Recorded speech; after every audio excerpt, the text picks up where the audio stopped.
Good evening. Welcome to the National Press Club. Glad to see this wonderful crowd tonight. I'm Angela Greiling-Keene. I'm a member of the National Press Club Book and Author Committee and the White House correspondent for Bloomberg News for my day job. I'd like to welcome our guest this evening, Rod Nordland. Of course, we are all here to hear him talk about his book, The Lovers. Thank you for being here with us. The club, as most of you hopefully already know, is the world's leading professional organization for journalists. For more information about the National Press Club, you can visit our website at www.press.org. And you can donate to programs offered through the National Press Club Journalism Institute at press.org/institute. I invite you to follow along tonight on Twitter using the hashtag NPC Live. We have an official tweeter here from the Press Club, and she will be looking for your tweets and retweeting them, so we hope to generate some buzz on Twitter tonight with the hashtag, again, NPC Live. Books, if you haven't already purchased them, are for sale outside the room here, and sales of the books tonight benefit the National Press Club Journalism Institute. And Mr. Nordland will, of course, be signing copies of the books that you've purchased here tonight after his remarks. Before we begin, just a couple of housekeeping matters. I would like to remind you to please silence your cell phones and anything else that might make noise. And I would like to tell you about a couple of upcoming events here at the National Press Club. First of all, the Book and Author Committee, in co-sponsorship with the Newsmakers Committee, is hosting an event for the book Different Key, The Story of Autism by John Donovan and Karen Zucker. That will be Wednesday, February 17th at 10 a.m. And secondly, tomorrow, I invite you back at 10 a.m. for a Newsmakers Committee event with Columbia University economist Joseph Stiglitz, who will be talking about the Trans-Pacific Partnership Trade Agreement. So now I will turn the microphone over to National Press Club President Tommy Burr. Tommy is the Washington correspondent for the Salt Lake Tribune, and he'll be our moderator tonight. Thank you, Angela. And thank you, everyone, for joining us tonight. I'd especially like to thank our guests from the New York Times Washington Bureau, as well as the World Affairs Council, D.C., for their outstanding support of tonight's event. Welcome, and thanks to all of you. We're honored tonight to have Mr. Rod Nordland, a National Press Club member. Let's start with that. Currently an international correspondent at large for the New York Times and the paper's former Kabul bureau chief. Mr. Nordland previously worked at Newsweek's chief foreign correspondent, and has won many awards, including 2 George Polk Awards, half a dozen Overseas Press Club Awards, and shared a Pulitzer Prize for News. He was a finalist for a Pulitzer in International Reporting. He was a Nieman Fellow at Harvard, and has worked as a foreign correspondent in over 150 countries. Mr. Nordland's book, The Lovers, Afghanistan's Romeo and Juliet, is about a young Afghan couple from different religions and ethnic backgrounds who eloped and were chased across the country by the girl's family, who were trying to kill her in what is known as an honor killing. Beyond the love story and the couple's tragic circumstances, it's also a deeper look at women's rights, or lack of rights, in that part of the world. The book was just named as one of the top books of 2016 by People magazine, and has been reviewed by the Boston Globe and others, including a not-so-great piece by the Times Book Review. We have a lot to discuss tonight, but let's get started with a few basics. Mr. Nordland, could you give our audience a bit of a background here of when you first met the couple, Ali and Zakia, did I say your name correctly? Right. When you first wrote about them for the Times? Yeah, I had been waiting for an opportunity to find a good honor killing, good journalistically, that I could write about, because mostly these things take place kind of in secrecy, and they're covered up, and it's very rare that we hear about them, and when we do hear about them, it's pretty rare that you get any access at all. And this was an opportunity that was offered to me by a women's activist, a women's ministry person, to actually interview the girl who's being held in a shelter to protect her from her family, as well as even the family, even her own family, and the boy she wanted to marry, which is the reason the family wanted to kill her. It was in Bamyan, so it was the middle of winter, but we went straight up and spent a couple of days up there talking to them. And after you met them, you wrote about them. You kept in touch. This wasn't a one-off story and you're done. Actually, I didn't, because I didn't think there was going to be a follow-up unless she was taken out of the shelter and killed. And I sort of stayed in touch for that. And I kind of, nothing happened for a few weeks, and then she escaped. And when I found out about that, then it made it a much more interesting story because we could get to both of them together. They escaped and eloped, and they were on the run. It was also pretty clear to me that they weren't going to get very far. They were young. They had very meager resources, and they were illiterate as well. They were illiterate, yeah. They were broke, and I think they started off running with $100 between them. And they were in a part of the country that's very sparsely populated, but it is populated, and so it's a pretty hard place to hide. And I figured they were sooner or later they'd be caught, and I wanted to try to get to them before that happened. And at one point, you can explain this for us too, you may have crossed a line between writing about the subjects and helping them. And talk to us a little bit, this is where the National Press Club, about the discussion you had with yourself, and you write about in the book about the ethics of crossing the line of helping the subject of your book, a news subject, and how that affected you and how you still affects you. Yeah, I mean, I did cross the line, and you know, I'm the first one to admit it. I got involved in their case. I at one point, you know, intervened and helped them escape the police.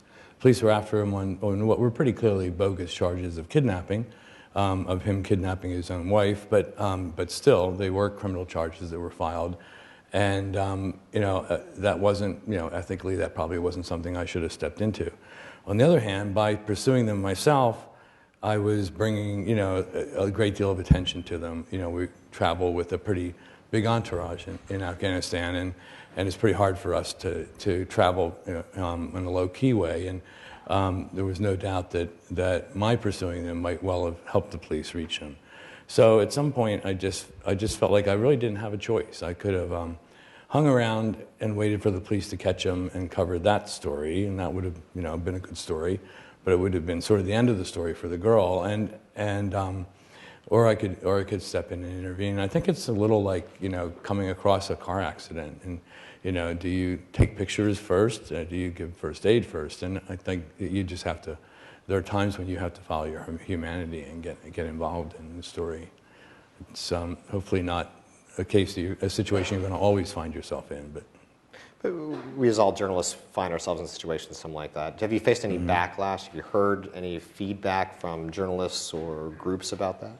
I haven't, actually. It's kind of mysterious. And, you know, there's some, like, New York Times executives here now. But so maybe they're still thinking of doing something. I don't know. But at a certain point, I had to decide, am I going to tell my editor, as I should have done, what I was doing or not, and I decided not to because he would have had to tell me to stop or to pull me off the story. And he's never complained about it, actually. Once, you know, he was an early recipient of the manuscript, and he's never said anything to me about it, actually. And I kind of think he's relieved that I didn't, you know, push that decision onto him and make him the one responsible. That's my own little theory. I don't know. Maybe I'll be fired tomorrow. Well, let's hope not. I would like to talk. You mentioned kind of the justice system in Afghanistan and the fact that the police actually at some point helped try to track this couple down. Talk about how that works there and how that is different than what we might see in a Western culture in the United States, for example. Well, you know, the justice system there is kind of a sorry example of a huge amount of money spent with very little effect from the international community. I think the United States alone has spent $100 billion on rule of law programs in Afghanistan, and you still have judges who absolutely refuse to enforce laws, the fairly recent laws against that try to prevent violence against women, that make it a crime, for instance, to prevent somebody like Zakia from marrying the person she chose. And in fact, there was a law in 2009, the EVAL law that was instituted, made it a crime to commit rape for the first time. It was previously treated as adultery. There's still a lot of judges and a lot of courts in Afghanistan that will lodge a charge of adultery against the rape victim, as well as against the rapist, and just ignore the law. They'll even say in court sometimes, I don't believe in that law. I'm not gonna follow it. So you because of your writing, because of what you've reported in your book, This couple, Ali and Zakia, have become a little bit of a celebrity movement in Afghanistan, it seems, maybe in the larger Middle East. Do you feel that they have become like the poster couple for people who are younger, who want to marry for love versus arranged marriages? I think they have, especially among really the younger generation, people in their early 20s.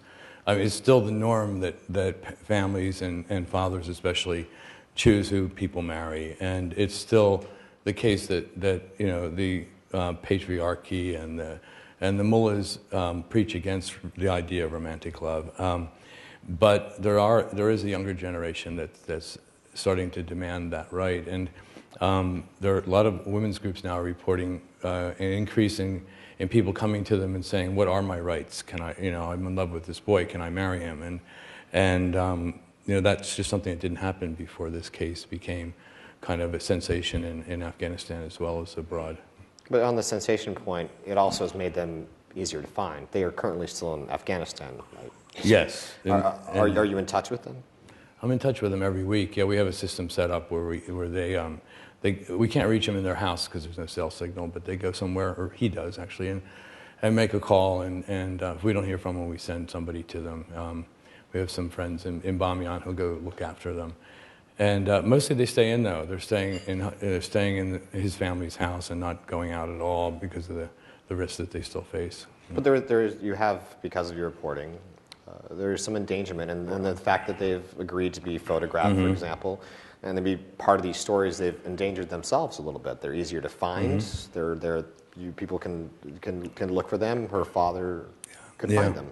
Yeah, that's true, and it's a big disappointment to me that they're not out of the country by now, because I think, at least for the medium term, their only real solution is to get out of Afghanistan and get asylum in a third country. And it's actually astonishing to me that that hasn't happened, and I really expected it would, especially after this, the amount of coverage that the New York Times gave it and the kind of reaction it created. But they've been turned down by every Western embassy in Afghanistan for asylum. They've been told if they go to another country, if they flee to Europe like a lot of the other refugees do, or go to Pakistan or some other third country, they could apply for asylum. But they have to leave the country. They have to leave Afghanistan. They'd have to leave Afghanistan and take very great risks doing so. And they did at one point, I read in the book, they did leave for a little while, and in tragic circumstances. They went to Tajikistan, and where the secret police very quickly picked them up and beat him up, robbed both of them, robbed them of everything they had, even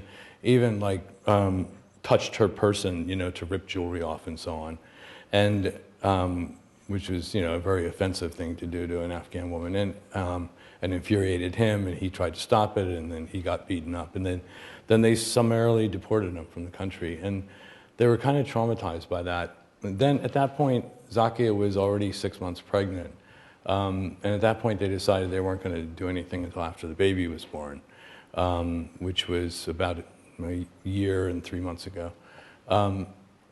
And they went back to Afghanistan. But once the baby was born, then when they saw all these other people fleeing to Europe, they just were nervous about what would happen if they fled the same way, and something happened to their daughter, like it has happened to so many people trying to cross the Aegean.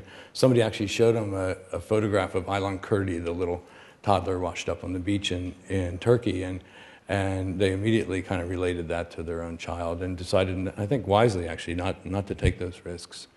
And they've asked, and a lot of their advocates have asked too, if they have such a good case for asylum, why can't somebody extend that privilege to them, in Afghanistan, so they could leave without making a crapshoot out of their lives. And staying there, and in fact, that goes to a question may lead to, maybe you want to read a passage in a minute, but the subtitle of the book is Afghanistan's Romeo and Juliet. We all know Shakespeare. There's a tragic ending noted in that kind of title. Romeo and Juliet killed themselves at the end. Do you foresee such a more tragic ending to the story?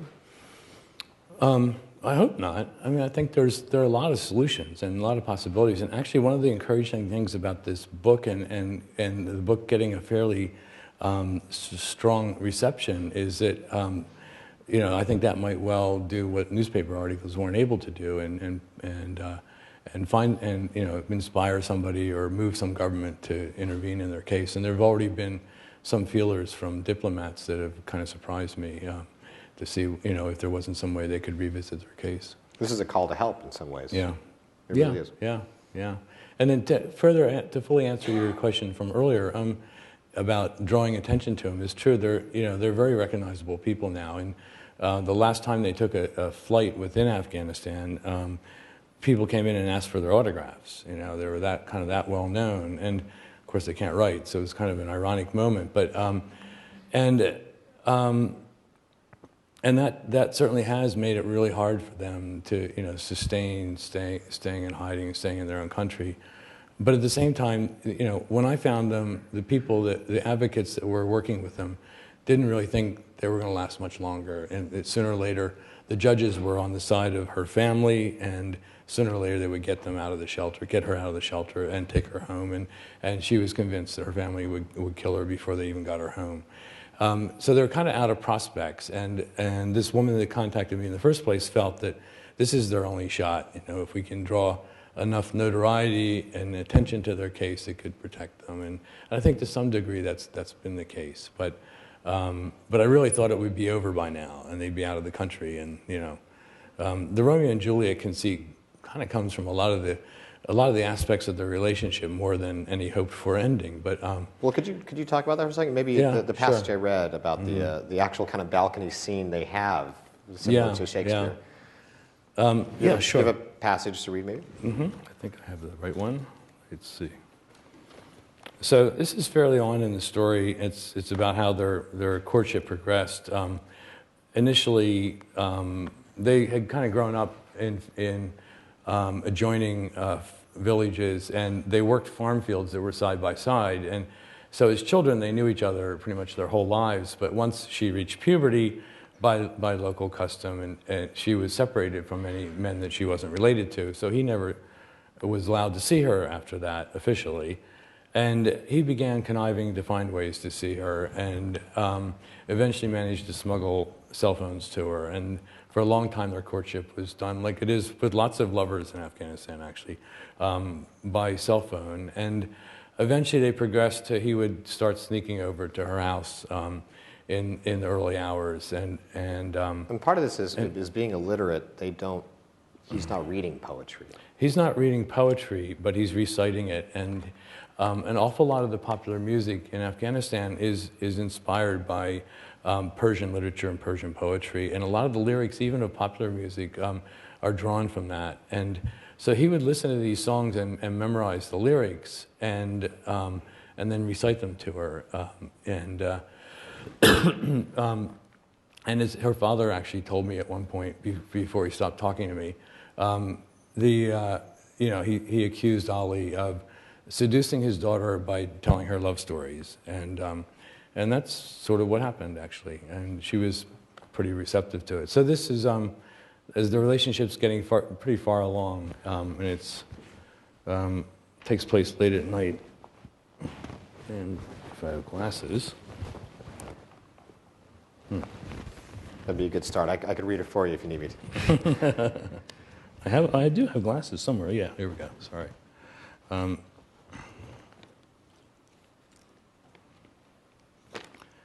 So it was a particularly bitter winter and too cold during that February and March of 2013 for them to connive to meet in the lanes and the frozen fields during the day.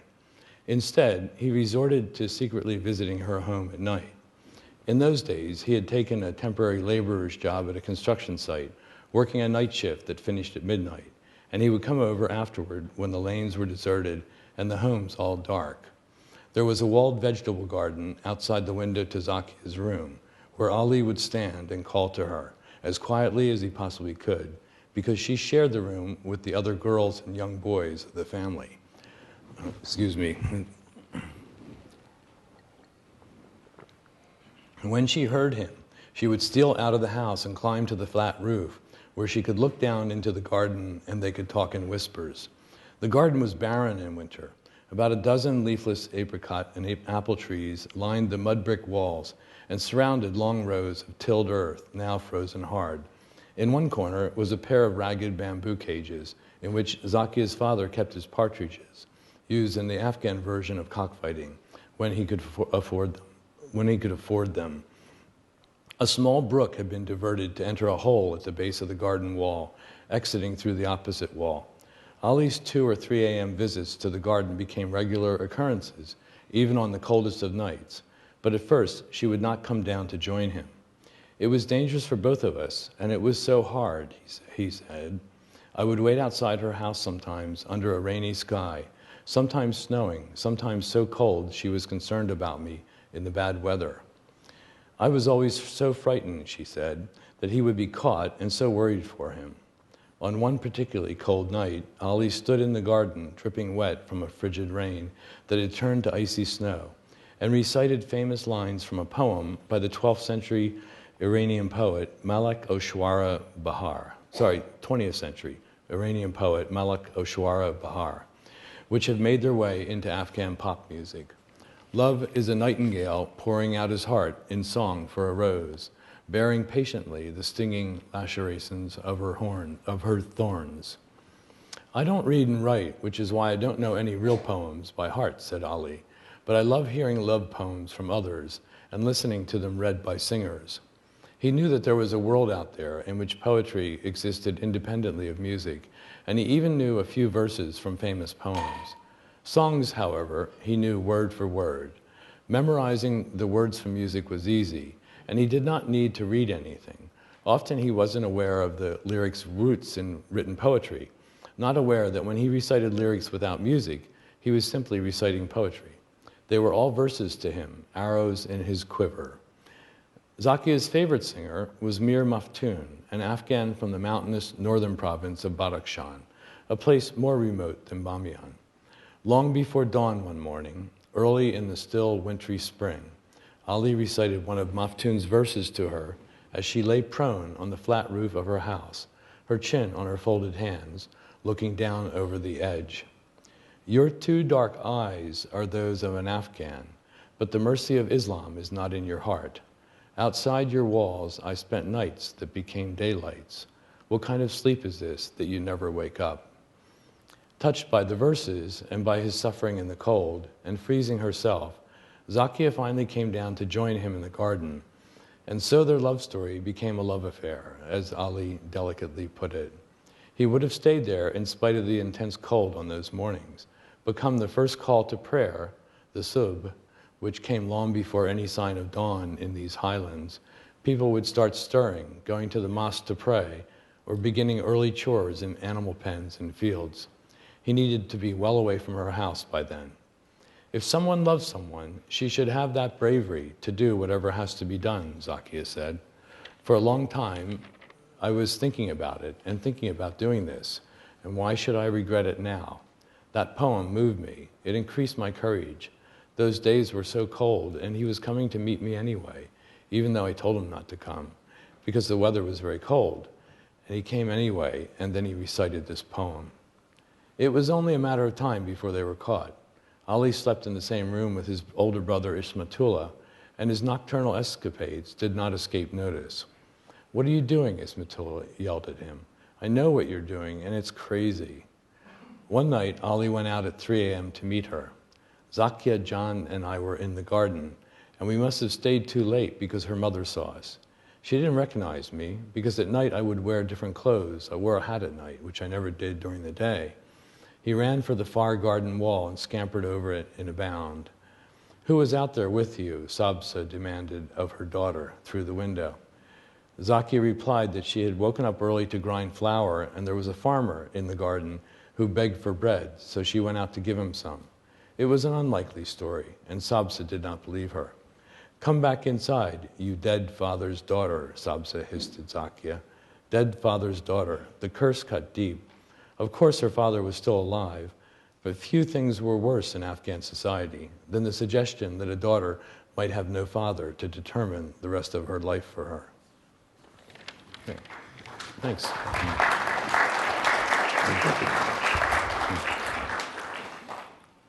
So on the Romeo and Juliet part, do they know the story and do they know what happened in the story? They didn't know that story actually, but they knew a lot of the Persian stories, and also often they have tragic endings too. The story of Sirhan and Farhad, or Zuleika and Yusuf, and some others that have really kind of tragic endings. and they thought of themselves as a story. Actually, Ali often would describe what was happening to them as a story, and they never expected to get very far. They often, early on, they were both often saying that if anything happened to the other one, they'd commit suicide. And I mean, I even asked them if they'd heard the Romeo and Juliet story, and they hadn't. But and then when they eloped, they expected to get caught. They didn't really think they could succeed in escaping for very long. But they felt if they just had a couple weeks together, that was worth taking that chance for. Now, we'll go to questions in a minute, but I want to follow up on that because it seems like one of the last comments in the book of Zakia is her talking about if something horrible were to happen to them, it was worth the time they've spent together. Yeah, very much so, yeah. They even said that when they were only 2 weeks, married for 2 weeks and expecting to be caught that day. I think they felt that way then even. We're here in the comfort of the National Press Club, but have you heard from them about how they feel about the publicity of the book, about the publicity for them in Afghanistan, worldwide? Yeah, we have talked about that a lot, and I've spent a lot of time trying to explain to them exactly what this is all about and what it is. It's a little hard for them to conceive of a book. I mean, I'm pretty sure the only book they've ever seen is the Quran, and I mean, in their village there aren't even television sets, so it's a little hard for them to conceive of that. But I think they have kind of come to an understanding of it, and they've kind of felt that all the tension has done them good, and it's kept them together, which was not the case before this came along. What they do understand is the idea of a movie about them. And there's been a lot of interest in that as well. And that's something that they're actually kind of excited about and look forward to. Have you heard anything about that? We can break some news here about... Yeah, no, there's been some interest, yeah. And they have a lawyer representing them, an entertainment lawyer, and they've been talking to a lot of Hollywood players, yeah. That's actually been going on for a while, but now it's kind of going on officially. Now that the book is out, their lawyer has been, working on a couple of deals, and I think that's a long process. But I think it can't hurt. It can't hurt them. Well, let's explore that one more thing. But first, let me say, if you have a question in the audience, there are 2 microphones on either side. You can please line up, and I'll get to as many questions as we can in the next little bit. But let's follow up on the idea that they have an entertainment lawyer. There's an idea of a movie being made, and yet they're living in fear of death in their village in Afghanistan. And at the moment, it seems like they have nowhere to go, no help. Yeah, they're safe for the winter. I think that's her family has left the village, left Bamiyan, and because it's kind of a remote place. The roads are really difficult. Some of them they're blocked for a lot of the winter. And flights are kind of intermittent. It'd be really hard for her family to get up there this winter. And so they're safe until spring. And I think by spring, they plan to make some move. But it is a pretty ironic thing. And the reason they have an entertainment lawyer is because I wanted to make sure they had a lawyer and who would represent their interests and not be taken advantage of because of their... Yeah, so it wouldn't look like I was trying to take advantage of them and gave them some independent advice. And and that's somebody who can communicate with them separately and look after their interests, which maybe are not always going to be the same as my interests. Makes sense. We have one question. I have plenty more as well. So, ma'am? Hi, Pam Constable from the Washington Post. Met some similar cases and written about them. I have a number of questions. I'll try to limit it. My first question is a very simple one. She's Hazara? She's Zakia. Hazara? She's a Tajik. Tajik, and he's Hazara. And he's a Hazara, okay. Yeah. So I have 2 questions. One, do you think that the Western effort to help emancipate Afghan women has backfired? 2, have you been able to talk to any of the elders of these families and of these tribes who feel strongly about this issue, and have you gotten the sense, if you've been able to, that they strongly and emotionally believe that it is wrong for couples to marry for love and that they have to obey the elders' decisions, or that they too feel trapped, perhaps a little bit these days, in a system in which that is the norm? Do you sense any change at all in the culture itself, aside from young people talking on cell phones and trying to meet in gardens? Thanks. Yeah. Sorry, Pam, what was the first question? The first question was, what do you think the multi-billion-dollar Western effort to emancipate Afghan women has in fact backfired? That's right. Well, they're basically the same question, right? Yeah, I think we've invested a huge amount in it, and a lot has been accomplished, and that can't be denied. There are girls' schools. There are millions of girls in school.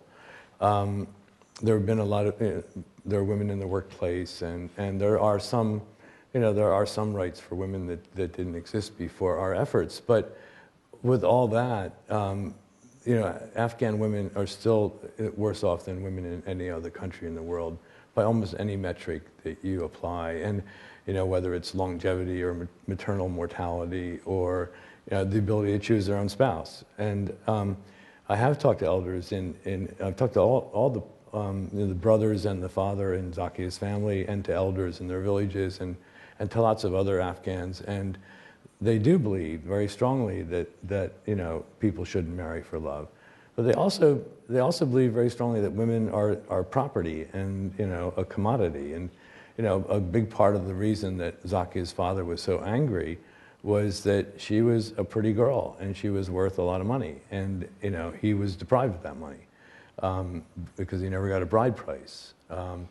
And I mean, actually, Ali's family was willing to give him whatever bride price he asked, and they would have mortgaged their fields to do it, and when they eventually came around to his side. But he couldn't get past the ethnic and the religious differences. Can I follow up on that by asking about, you make a point in your book talking about kind of what we in the United States called the freedom fighters in the 80s, pushing the communists out of Afghanistan. That there was some point to that had to do with more of the chattel point, that had to do with controlling the women versus a communist society versus an Islamist society. Do you want to talk about that first? Yeah, sure. I mean, I spent time in the 80s with Mujahideen, and it always struck me that the thing that really pissed them off about communism wasn't, communism per se. It wasn't the economic system.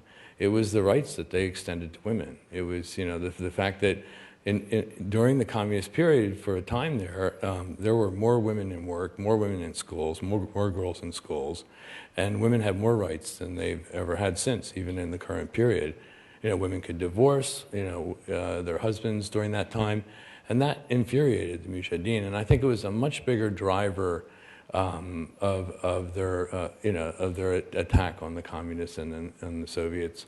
I mean, certainly invading their country was a huge mistake, and rallied people against them. But on the issue of communism, it wasn't the economic system they were upset about. It wasn't even the religious issue, because the communists in Afghanistan were never so stupid as to challenge Islam. They never did, and it was really all about the women. Interesting. Rachel? Rachel Oswald, Congressional Quarterly. Can you think of any instances where well-meaning Western NGOs trying to encourage more rights for women maybe undercut their argument by cultural faux pas or not understanding the region and the history enough? I've certainly heard of some of that happening when you had Western lawyers trying to educate Afghani elders about justice, and there are some accidents that happened that kind of invalidated their standing before some of the Afghans they are hoping to convince. You're thinking of that case of the girl that was sold for, to pay the family debts, right? Yeah, and others. Yeah, I don't know many others. I think that case is pretty unique. Yeah, I think we've poured a lot of money into women's programs, but we haven't really spoken up very much about them, and I think that's been a mistake. I think we've been willing to we've never been willing to kind of put our mouths where our money is in Afghanistan.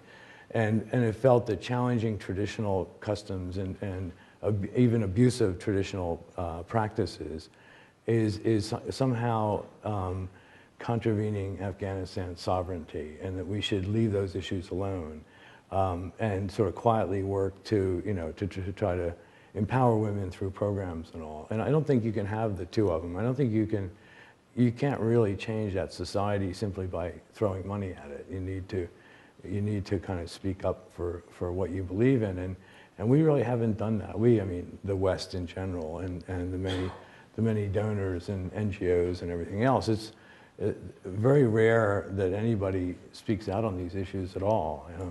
Even the Afghan Human Rights Commission never spoke out on behalf of Zaki and Ali, and even in much worse cases where women have been killed and so on, it's pretty rare to hear any kind of criticism from the West. If I could just follow up on that, playing devil's advocate, what about the fear that to speak harshly about these practices, offensive as they are to the West, would only make Afghans hold on to them tighter because, what does the West know? Well, then why should we spend so much money in that country if we're not going to accomplish anything with it? That's kind of my feeling. Well, let's follow up with that on a little bit of a press criticism part. How do you feel that a Western press have covered these type of issues? Obviously not as depth maybe as you have, but how do you feel about how they've covered these issues? Is it a quick story and done, or do you feel like there's more in-depth reporting need to be focused on women's rights? And there's been a lot of in-depth reporting. I mean, certainly in the New York Times, and I think in other papers too. It is very, very hard to report because it's so hard to get access to the participants, and particularly to the women. It's extremely, in most cases you can't interview women. It's dangerous for them, obviously. It's very dangerous for them, and it's almost impossible for you to do that as a man, and even women have a great deal of difficulty. But there has been a lot of good reporting and pretty exhaustive reporting on women's issues. Ben? Hi, I'm from Afghanistan, and I have been following the story from the day you started to write about it. And I've been also following the comments from the Afghans on the story. It's very interesting. Some of them are saying, oh yeah, this is the reality, but some of them are saying, no, this is just a story to be kind of written in a book, because there needs to be a book on this. It's not that love doesn't happen in Afghanistan.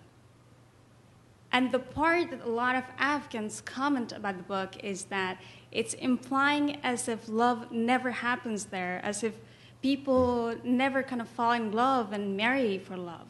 It's as if parents are always and 100% kind of deciding for their kids who they should be marrying.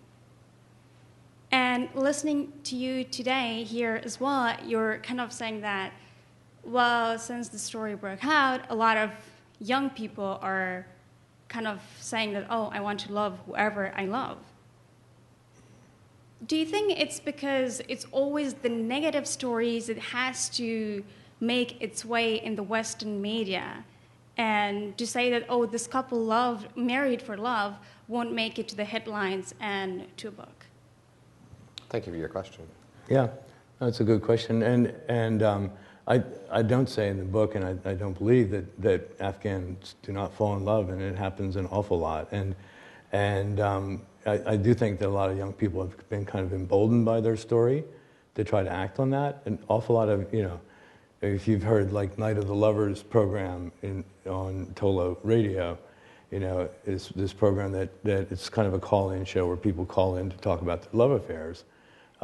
It's just almost entire. I mean, they get hundreds of calls and thousands of reactions on Facebook when they post these stories, and they're almost always sad stories in which they fall in love, but then they end up in some arranged marriage that they didn't choose for themselves. And I don't there's no doubt that people fall in love, but it's pretty uncommon that they are allowed to marry those people. It is true that some people, and there are some cases, and I talk about some in the book. In fact, Ali's father is one of them, who managed to secretly arrange, through their parents' help, to marry somebody they actually love. But I think that's still pretty rare. Even in educated, well-off families, it's fairly rare. I would say it's rare that people would fall in love and would not marry and would always go for the kind of what their parents decide for them. Almost all of my best friends married the people whom they loved. Their parents never decided for them.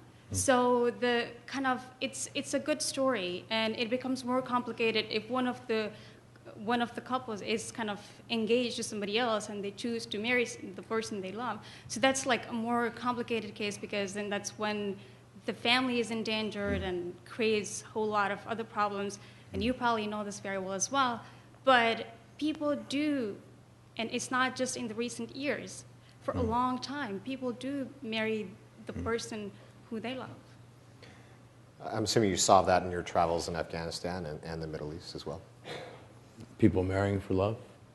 I think it's pretty rare in Afghanistan, I have to say. I think it happens in very well-to-do families, but I think it's really an exception. And I know a lot of, even well-off educated Afghans whose marriages were arranged for them, and they just accepted what their families decided. Thank you for your question, ma'am. Over here.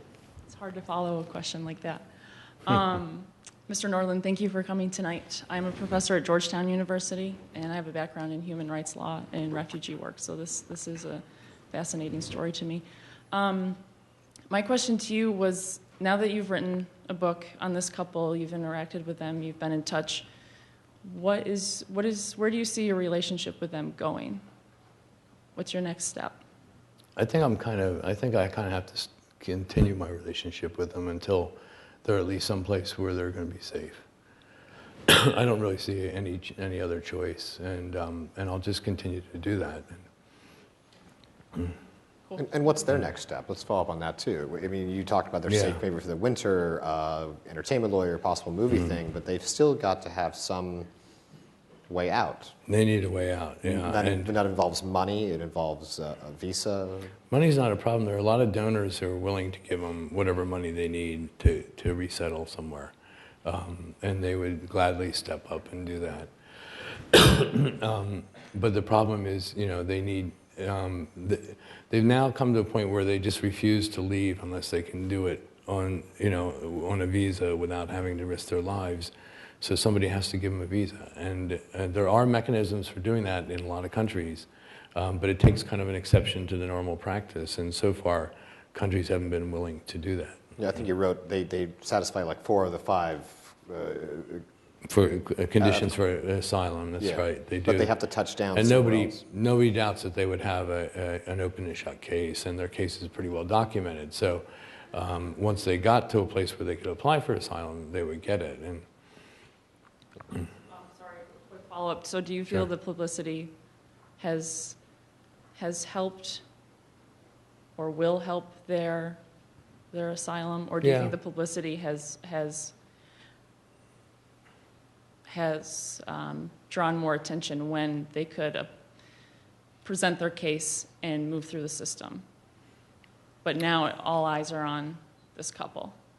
Yeah, I think, but that documents their case. If they ever got to where they could apply for asylum, that would make it very easy. And, I think it's pretty clear that without all the publicity, they would be dead by now. And so, on the other hand, all the publicity kind of keeps them kind of in a permanent state of risk as well. And you do believe that they would be dead by now, had not that's that kind of celebrity protection. Yeah, she feels very strongly that that's the case, and I think she knows her family better than anybody else. But I've interviewed a lot of the menfolk in her family, and they make very little secret of the, what they would intend to do. So we have a few more times for questions. I'm going to go to those who haven't asked one yet. Joe, I believe, hasn't asked one yet. I'll beat the track a little bit, but I wondered if you'd heard about the Joanna Airy program called Marshall Charities in Afghanistan. They were building schools for double gender people and modern villages. Have you heard about that, or is it still going on? Or she was the one that was in Charlie Wilson's War, the movie. Yeah. I'm sorry, I don't know about that program. Oh. So, of sort of the definition of love and the hierarchy of values in a society like Afghanistan, which is a very collective, very tribal society in which the wishes and desires and values of all of those in your circle matter tremendously. And the ostracism of living, imagine, alone in a place like Berlin or Paris or Ottawa for this couple, it's a kind of social death, which would weigh on them very heavily and could possibly even ruin their relationship. I feel terribly for them and for other couples like them, but I think societies have to evolve, and I worry about trying to force the issue, and I wonder how things like social media and Western charities and all of that act in trying to short circuit what might, in fact, possibly be a positive evolution in the way things are done. I have many Afghan friends who are Westernized, English-speaking professional people who very, very willingly and happily accepted their families' decisions about who they should marry. It's not because they're ignorant or illiterate. It's because it's the values that they share. It's a very tricky thing that's happening. Can you respond to that? And the protagonists are them, are they. Can you respond to that? I mean, would it be better essentially for a natural over time transition than a forced in the social media world 24/7 we have maybe in a Western culture and kind of forcing our own cultures on another country? Yeah. Well, I mean, they're the ones that decided what they wanted to do. They decided they wanted to marry one another, and that wasn't something imposed on them from outside. And the social circle, they had to do that knowing that they would be abandoning that social circle. And Zakia pretty much gave up everything she knew, everyone she knew, and she's extremely lonely from that as a result. But saying, well, that's tough, we just have to let them evolve. You also have to say then, well, these people, it's okay if they're killed, and that'll just be part of that process. The other thing too is that the country's been at war for nearly 40 years, and that's distorted a lot of these things, and I think made them a lot worse. And progress that had been occurring was kind of stopped, and the warlords and the kind of worst, most conservative elements of society, were in the ascendance and have made this situation a lot worse. And unless somebody's pushing back against that, I don't think it's going to change anytime very soon. I'm sorry, my voice is kind of disappearing on me, but we're going to be done with questions here in just a second, so we'll try to answer a couple more really quick if we can. Ma'am? Sure. So my name is Nikita. I'm a student at Georgetown, and I guess my first question is: there are Afghan women's activists in Afghanistan. There's not just Western organizations. Women like Seema Samar, Sadiqi Basiri Salim have done amazing work. How much have those activists, Afghan women's activists, done to kind of mitigate the situation of forced marriage, honor killings, and all of these different, crimes against women? I guess. I think they've done more than anybody, and in the case of Zakia Ali, Women for Afghan Women was incredibly instrumental in protecting them and saving them, getting them out of jail, counseling them, giving them advice. And quite a few other groups that give counseling to couples and to try to stop practices like child marriages and so on. So they've been very active, but nearly all of those groups are very heavily financed by the West. And there are people that say, you see commentary. In fact, the person who reviewed my book for the New York Times attitude was that this is not our business and we should stay out of it. And if we did that, that all the women's groups in Afghanistan would pretty much have to shut down. They just would not exist without Western support. All right, last question over here. Sorry, you wanted to follow up? Sorry. Really quickly, I was just going to say, you're absolutely right. And I think another thing I was just going to comment is that Seema Samar, she's now head of the Ministry of Women's Affairs in Afghanistan, but for the past, I think it was 10 years, she was moving locations every 2 to 3 days because there were so many groups in Afghanistan that wanted to kill her. So that was my follow-up. Good point. Ma'am, the last audience question. I'm Tula. I'm a student at the University of Maryland. Do you think it's possible for progress for women in Afghanistan without a fundamental change in the application of religious doctrine or interpretations of religious doctrine to life, society, and government in the region? Yeah, I think it isn't religious doctrine. It's often presented as religious doctrine, but it's not. Honor killings and child marriages and the practice of bad and selling girls to settle debts and so on. None of that is sanctioned by Islam. Next door in Iran and in a lot of other countries, these practices are prosecuted and criminalized, and you do have elements in Afghanistan who try to present these kind of abusive customary practices as sanctioned by Islam, but it's really wrong. And I think the more that people talk about that and emphasize that, the better things will go. And I think that's about all the voice I have left, actually. Well, thank you. I do have one last final question for you. But before so, I'd like to present you with the National Press Club mug. Cool. We can get some hot tea and lemon for you, maybe. We'll fill it up with something to help so you can keep going. My last question is simply, would you like to respond to the New York Times book review about your own tome? She's welcome to her opinion, I think that's enough said. I'm told by my publisher that you should never respond to a review, so I probably should leave it there. Well, there you go. The book is The Lovers, Afghanistan's Romeo and Juliet, the true story of how they defied their families and escaped an honor killing. Mr. Rod Nordland, thank you for joining us today. Thanks a lot.